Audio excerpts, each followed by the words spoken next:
Hi guys, it's Friday, October 2nd, 2015. This is an update to the Oregon shooting. The biggest news is that he's actually mixed race, and that's something that is important to note and report as far as white racialists go, because the narrative is that whenever there's shootings, it's usually time for politicians and leftists to start talking about legislation for gun control. These types of events, these lone shooters, are usually sensationalized and nationalized by the media, in a way probably even globalized. But my point is, the media, the national media, almost always ignores the shootings that take place in mostly non-white areas by illegal gun owners, gang members, whatever. They completely ignore that. And, there'll be 30, 50, 100 sometimes people shot, killed, injured. But the media doesn't go basically on some kind of mission to talk about gun control in Chicago or St. Louis or Miami. They usually focus on these lone shooters because they tend to be in more affluent areas that are usually predominantly white. And this is for a reason, because the narrative is that white conservative gun owners are the biggest threat to the United States government and to stability. And we know that that's not true. We've covered an article recently where it said that a couple different articles that conservatives or right-wing, far-right was more of a threat than Islamic terrorism. The powers that be are more concerned about the people who will do something about this situation when it starts to boil over and it's no longer able to, basically it's out of control from what they're doing.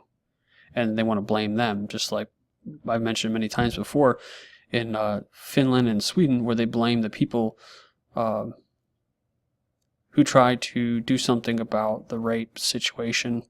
When the media plays it down, really they don't even cover it either. So when someone covers it, they accuse those people of being racist and dark forces instead of the rapist and the murderers. That's how sick and twisted they are. And that's who's in control of the media right now. So this is this shooter right here. He was also, they said something about, he was going on about, let's go back here. Something about Christianity and something about basically like that. So I wasn't surprised when I seen that. I kind of thought that maybe he was an atheist. And he almost looked like in this picture here that he may have been gay. But he says that he was looking for a woman. So maybe he was looking for actually a man that was a transgender. Who knows? This is what they say here at Council on Conservative Citizens. It is still way too early to know for certain, but it seems that Chris Harper Mercer, the mixed race, I'm not sure how to pronounce this, community college mass shooter in Oregon, was motivated by hatred of Christians. What's more, it's also clear that he admired the Roanoke shooter Vester Flanagan. That's right. In case you didn't know, that was the black gay shooter at the news station. And he said in a chilling blog post, "Seems the more people you kill, the more you're in the limelight." So this should be pretty startling to the national media and to the United States and to society in general who are coming across this this news story, because it means that, oh, wait a minute, it's not the typical narrative of the lone white shooter, right? These are angry minorities now. So, according to a student, Mercer demanded to know his victim's religion before killing them. In a blog linked to that identity, he expressed admiration for the Roanoke shooter Vester Flanagan. "People like him have nothing left to live," he said. He wrote on the 31st of August, "On an interesting note, I've noticed that so many people like him are all alone and unknown, yet when they spill a little blood, the whole world knows who they are. A man who is known by no one is now known by everyone. His face splashed across every screen, his name across the lips of every person on the planet, all in the course of one day. Seems the more people you kill, the more you're in the limelight." So the mainstream media, which we know is mostly in the hands of Jews and liberals, that just seems to be the case almost every time, is responsible for putting these mentally ill, narcissistic psychopaths in the limelight. Everyone in the world ends up knowing their story within hours. That's one of the reasons why there is an endless supply of them. These mass shooters vary in their motivations, but are always reliably framed by the media to fit the narrative. Oh, see, they use that term too. Instead of blaming the Confederate flag this time, Obama's already blamed gun violence. That's right, and that's what we'll get to here in this video, which basically he did the same thing in Roanoke as well. This is from a Salt Lake City Fox affiliate article. Barack Obama was briefed on the situation, and it says he pushed for a change in gun laws when he spoke to reporters about the shooting Thursday. Somehow this has become a routine. This reporting is routine. My response here at the podium ends up being routine. The conversation, the aftermath of it, we've become numb to this, he said. The president continued, our thoughts and prayers are not enough. It's not enough. It does not capture the heartache and grief and anger that we should feel. And it does nothing to prevent this carnage from being inflicted somewhere else in America next week or a couple months from now. So prayers aren't going to do enough. We need legislation. And I made a video. This is in June 18th of this year called Calls for Disarming All White People. It's a pretty informative video, and it basically goes and talks more about what I was talking about earlier, which is when they say let's go for the guns, they're talking about let's go for the European Americans' guns. And we know this is the case because every time there was a shooting in St. Louis, Chicago, LA, where a minority was killing a minority, Obama would be out on the podium again shedding tears, right? But he doesn't. He doesn't. It says in a Yahoo article, an agitated sheriff offered basically little details about the gunman at the news conference on Thursday evening, saying, I will not name the shooter. I will not give him the credit he probably sought prior to this horrific and cowardly act.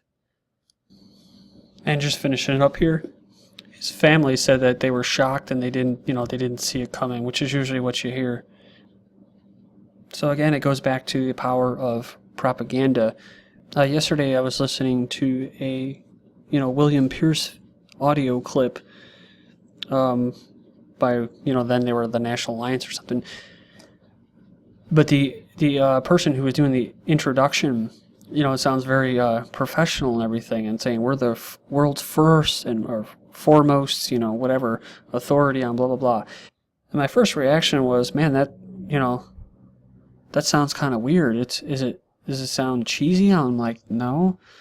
It sounds professional, but it's just I'm not used to hearing pro-European media that sounds really professional. Almost sounds like your typical PR rollout, I guess you could say. And I thought, why is that? And I'm like, well, since I grew up, 35 years, I've never really heard any advertisements or any movies or shows. I don't think there's one that had a pro-European message. Not one. Every one of them, it was putting down Europeans.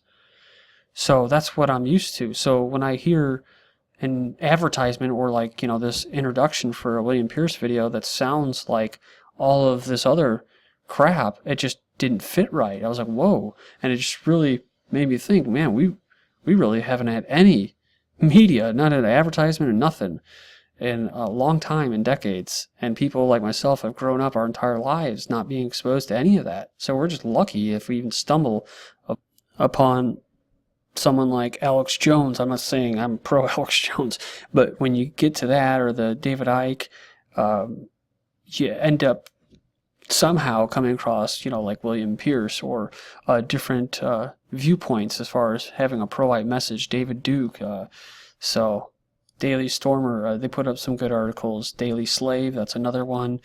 American Renaissance, Council on Conservative Citizens, Refugee Resettlement Watch. These are all really good websites that most people, they're not going to come across because they just don't have the backing. They don't have that big corporate power and money and influence.